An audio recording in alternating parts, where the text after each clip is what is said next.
ఎంతో కాలంగా ఎదురుచూస్తున్న ఉచిత చేప పిల్లల పంపిణీ కార్యక్రమం కార్యరూపం దాల్చింది. ఎట్టకేలకు చెరువుల్లో చేప పిల్లలు విడుదలయ్యే రంగం సిద్ధమైంది. మంచిర్యాల జిల్లాలో చెరువులు, కుంటలతో పాటు గోదావరి, ఎల్లంపల్లి ప్రాజెక్టులలో చేప పిల్లల పంపిణీకి అన్ని ఏర్పాట్లు పూర్తి చేశామని మత్స్యకార అధికారులు చెప్తున్నారు. జిల్లా వ్యాప్తంగా 150 మత్స్యకార సంఘాల బలోపేతమే లక్ష్యంగా అన్ని చెరువుల్లో 2,23,00,000 చేప పిల్లల పంపిణీకి ప్రణాళికలు సిద్ధం చేశామని చెప్తున్న జిల్లా మత్స్యశాఖ అధికార అవినాష్తో మా ప్రతినిధి నరేష్ కుమార్ ముఖాముఖి.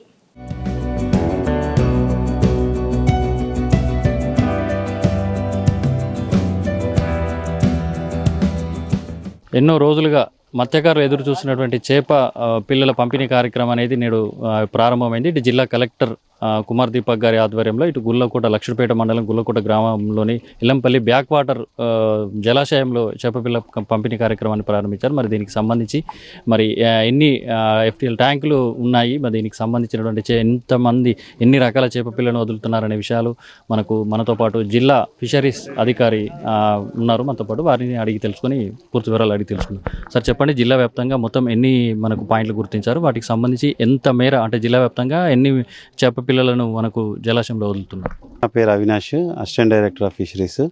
మొత్తం జిల్లా వ్యాప్తంగా మనం 380 చెరువుల్ని గుర్తించాము. దాంట్లో గాను 2,23,00,000 చేప పిల్లల్ని మనం ప్రతిపాదన చేసుకున్నాము, ఐడెంటిఫై చేసుకొని రెడీగా ఉన్నాము.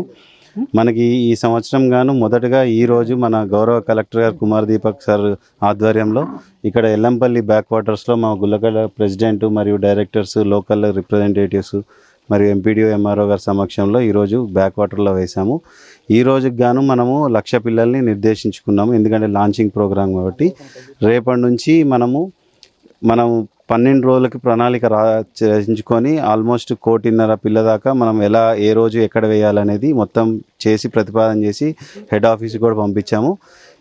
మనం మనకు నిర్దేశించిన టైం ప్రకారం నవంబర్ 20-25 లోపు మొత్తం జిల్లా వ్యాప్తంగా అన్ని చెరువులు కవర్ అయ్యి ఈ 2 కోట్ల చేప పిల్లలు కూడా సప్లై చేసేటట్టు మేము ప్రతిపాదించాము.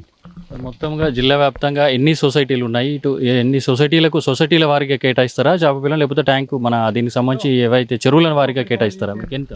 మనకి ప్రైమరీ కోఆపరేటివ్ సొసైటీస్ ఏదైతే చెరువుల మీద డిపెండ్ అయి ఉన్నాయో ఆల్మోస్ట్ 80 ఉన్నాయి. కానీ టోటల్ సంఘాలు మొత్తం మన జిల్లాకు వస్తే 125 సంఘాలు దాకా ఉన్నాయి. ఆ 80 సంఘాలకి ఈ చెరువుల మీద డిపెండ్ అయినప్పుడు మనం మండల్ హెడ్ క్వార్టర్లో ఒక మండల్లో నిర్దేశించిన ప్రదేశంలో చిన్న పిల్ల అంటే 35 నుంచి 40 mm సైజ్ పిల్లని వాళ్ళకి ప్యాకెట్స్ రూపంలో కట్టి ఆ చెరువులో వేసుకోవడానికి ఇస్తాము. ఇలా మన పెద్ద చెరువులు ఏవైతే ఉన్నాయో, పెరీనియల్ మరియు రిజర్వాయర్లు ఏవైతే ఉన్నాయో వాటిలలో ఇలా నిర్దేశించిన లారీలలో తగిన పాయింట్ దగ్గర తీసుకొచ్చి ఆ రోజు వేమెంట్ అంటే కేజీల లెక్క, కేజీకి ఎన్ని వచ్చాయో లెక్క పెట్టుకొని వాళ్ళకి కావాల్సిన నెంబర్ మొత్తం వచ్చేదాకా అన్ని కేజీలు వాళ్ళకి ఇచ్చి వేస్తామండి. ఎన్ని రకాల చేప పిల్లలు ఇస్తున్నారు? ఇంకా కొత్తగా ఏమైనా అక్కడ నుంచి వేరే ఇతరత్ర ప్రాంతాల నుంచి ఏమైనా తెప్పించారు? 3 మొత్తము మనము చిన్న చేపలు అయితే బొచ్చ, రవ్వు మరి కామన్ కార్ప్ వేస్తాము. పెద్ద రకం అయితే బొచ్చ, రవ్వను మృగాల వేస్తాము. మొత్తం అంటే చూసుకుంటే మనకు 4 రకాల చేప పిల్లలు. వాటికి టెండర్ ప్రక్రియ కూడా అయిపోయింది. అన్నీ కూడా వాళ్ళ టెండర్దారులు కూడా చాలా మనకి సప్లై చేయడానికి కూడా రెడీగా ఉన్నారు. మనం కాలానుసారం మనకి ఏదైతే నిర్దేశించిన టార్గెట్ ఉందో 2,23,00,000 మనం నవంబర్ 20-25 మధ్యలో పూర్తి చేసుకొని ప్రోగ్రెస్ ఇస్తాం. ప్రధానంగా ఇక్కడ ఏ చేపల రకాలకు డిమాండ్ ఉంది, వాటిని ఇంకేమైనా కొత్త రకం గిట్ట మేము తీసుకొచ్చేటటువంటి అవకాశం ఏముందా ముందు? మనకి మార్కెట్ ప్రకారం చూసుకుంటే మనకి బొచ్చాను, రవ్వు చాలా అందరు ఇక్కడ ఇష్టంగా తింటారు. దానికంటే ముందు కూడా మనకి కొరమేను అనేది చాలా ఇష్టపడతారు. కానీ మనకి దురదృష్టవశాతం కొరమేను సాగు అనేది అంత సక్సెస్ఫుల్గా లేదు.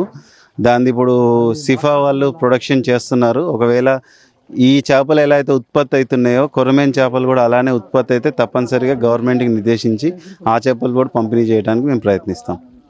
మొత్తంగా చూసుకుంటే జిల్లా వ్యాప్తంగా సుమారు 380 చెరువులను గుర్తించామని, వాటికి సంబంధించి 2 కోట్ల పైగా చేప పిల్లలను కూడా చెరువుల్లో వేసి మత్స్యకారులకు ప్రభుత్వం ఏదైతే ఉచిత చేప పిల్లల పంపిణీ కార్యక్రమం చేపట్టిందో వాటికి సంబంధించినటువంటి పూర్తి స్థాయిలో అందజేసి వారి జీవనోపాధికి తోడ్పడుతుందని చెప్పేసి చెప్తున్నటువంటి పరిస్థితి కనిపిస్తోంది. ఇది ఇక్కడ తాజా పరిస్థితి. కెమెరా పర్సన్ సతీష్తో నరేష్, మెగా 9 టీవీ, ఆదిలాబాద్.